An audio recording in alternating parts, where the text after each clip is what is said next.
Yang kedua berkenaan dengan Islam, biasa subkategori dia akan pi pada 5. Pertama, kita membahaskan tentang epistemologi Islam, tentang metodologi Islam, tentang politik Islam, tentang sejarah Islam, dan tentang perdagangan Islam.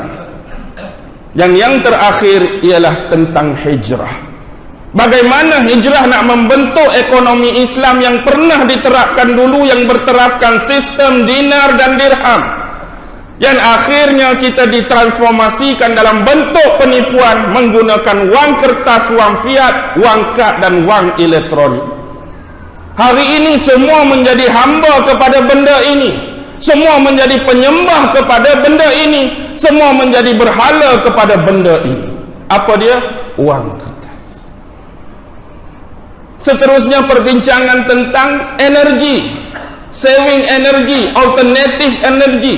Kemudian dibincangkan tentang pharmaculture, bagaimana kita nak menguruskan dalam bentuk nak mengelakkan makan dan minum kita, pakai dan sebagainya dalam bentuk yang lebih terjaga dan terkawal. Yang ini yang diberitakan oleh Rasulullah sampai tahap fitnah itu membuak-buak dengan banyaknya. Ada sekumpulan manusia yang melarikan diri daripada jemaah yang ramai, membawa ternakan-ternakan dan domba-domba mereka ke gunung-gunung, cari punca-punca air semata-mata nak menyelamatkan akidah dan iman mereka. Ini antara komponen-komponen yang kita tidak ceritakan secara keseluruhan. Apa solution? Inilah soalan paling penting. Kita dah cerita macam-macam, apa agenda mereka, apa penipuan mereka, apa pendustaan mereka, apa taktik mereka. Tapi apa dia solution? Apa dia jalan penyelesaian untuk umat Islam sekarang? Kita dah diberitakan oleh Rasulullah dalam satu hadis bahawa untuk menangkis dan menangkal fitnah-fitnah Dajjal diberikan kepada kita satu surah yang khusus. Apa surah tu? Surah Al-Kahfi. Lebih-lebih lagi pengkhususan hadis Nabi, 10 ayat yang pertama dan 10 ayat yang terakhir. Bila kita duk baca, kita duk hafal, kita duk ulang, ustaz tak nampak jugalah fitnah Dajjal. Baca tu lama dah. Kadang-kadang yang paling ringan, yang disebut ulama-ulama tasawuf paling ringan kita boleh detect tentang fitnah Dajjal ni, bila ada orang bercakap, bila ada orang berceramah, bila ada orang berkuliah, hati kita ni rasa tak seronok, hati kita rasa tak senang, hati kita ada rasa macam tak kena. Macam rasa tak lepas mana, macam mana ustaz ni boleh cakap lagu ni, rasa macam rasa macam tak sedap hati, rasa macam tak kena. Dia akan mari hak paling koman lagu tu. Dia boleh detect benda-benda lagu tu, hati kita tu jadi tak selesa. Bila ada orang bercakap, kita rasa macam tak puas, kita rasa macam nak jadi keliru, kita rasa macam nak jadi pening. Itu tanda-tanda biasa. Hak lebih jauh Allah bagi, itu kita tak tahulah tahap mana. Kita ni duk tahap biasa, tahap sederhana. Jadi faktor base point kita ialah Al-Kahfi. Bila kita baca Al-Kahfi setiap minggu, apa dapatan yang kita ada? Apa dapatan yang kita dapat? Sebenarnya Al-Kahfi perlu direnungi satu ayat demi satu ayat sampai yang terakhir.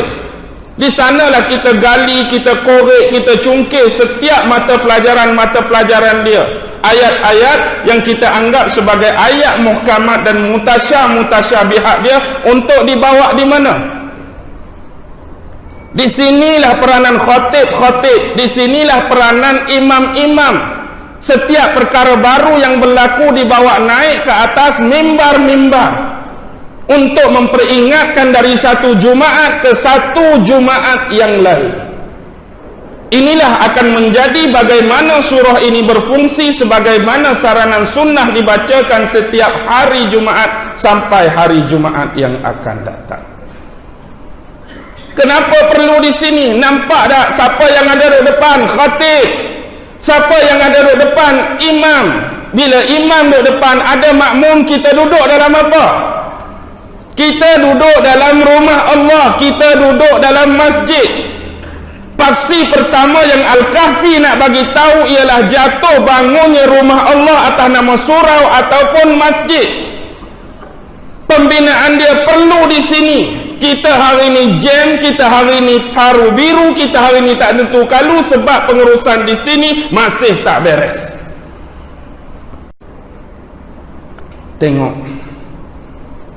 Kita baca falsafah. Kita baca falsafah tentang ayat kursi. Ayat kursi ada falsafah, ada satu fenomena yang Allah bawa dan Allah jelaskan pada kita cukup mudah. Fenomena yang paling jelas dalam ayat kursi ialah Allah tidak pernah mengantuk dan Allah tidak pernah tidur. Allah tak pernah mengantuk, Allah tak pernah tidur. Dan Allah garapkan fenomena ini untuk dia mengatur alam semesta berpandukan dua benda. Perselisihan perjalanan siang dan malam. Siang biasa kita gunakan untuk bekerja dan sebahagiannya untuk beribadat, dan malam kita gunakan untuk berehat, tidur. Apa hubungan tidur dengan yang tertidur di dalam gua? Apa hubungan tidur dengan yang tertidur di dalam gua? Allah nak mengajar kita, pengoperasian dia tidak pernah berhenti. Dia menguruskan sistem alam cakrawala semesta ini, tak akan pernah rasa mengantuk, tak akan pernah rasa nak tidur. Dia menguruskan semua makhluk-makhluk dia dalam apa keadaan, dalam apa waktu, dalam apa masa. Dan seharusnya benda ini juga berjalan dalam rumah dia.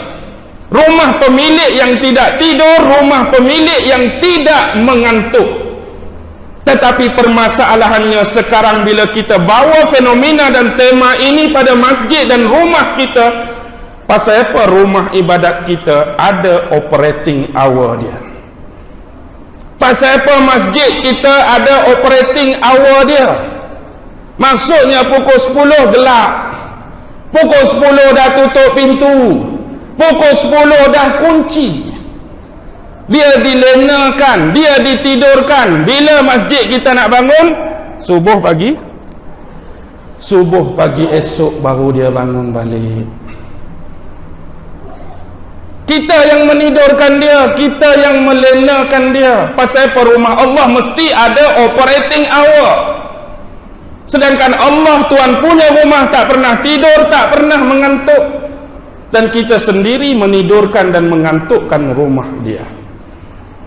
Bandingkan perkara ini dengan rumah-rumah ibadat agama lain. Contoh paling jelas di sini, kita akan dapat lihat operating hour mereka 24 jam. Mereka ada guard, mereka ada pengawal. Semua orang boleh masuk, semua orang boleh pergi bila-bila masa. Sebab ada orang jaga. Sebab dia nak rumah ibadat dia beroperasi untuk semua jenis penganut dia. Dan bagaimana kita hari ini bayangkan, kita tidak tahu keadaan kita dengan orang lain tak semestinya sama. Kebahagiaan kadang-kadang ada duka, kebahagiaan kadang-kadang ada kecewa.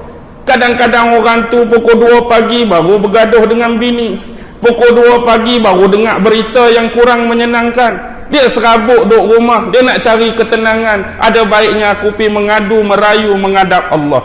2 pagi. Agak-agak masjid mana buka bang?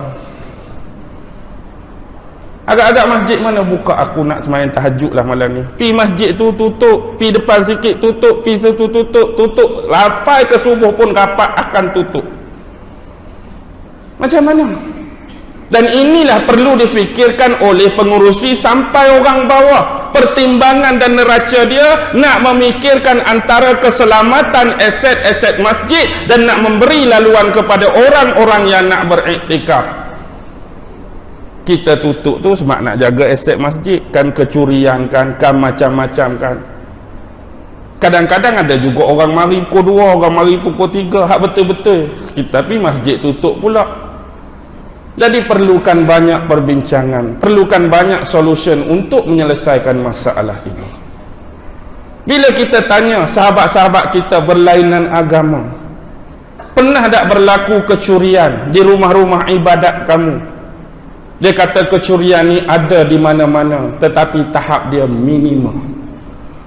Tahap dia minima, dikawal sungguh, dijaga sungguh, diamati sungguh. Tapi kita hak paling kecil apa dia yang sering berlaku hari raya dah, pi semayang raya pakai selipar RM3.5, balik selipar harga RM35. Dah, selipar kita RM3.5, balik tu lawa selipar ni, perak-perak selipar orang RM35. Kawan tu pula baru beli selipar, baru nak tayang kat kawan selipar baru, tengok tinggal selipar Jepun dah.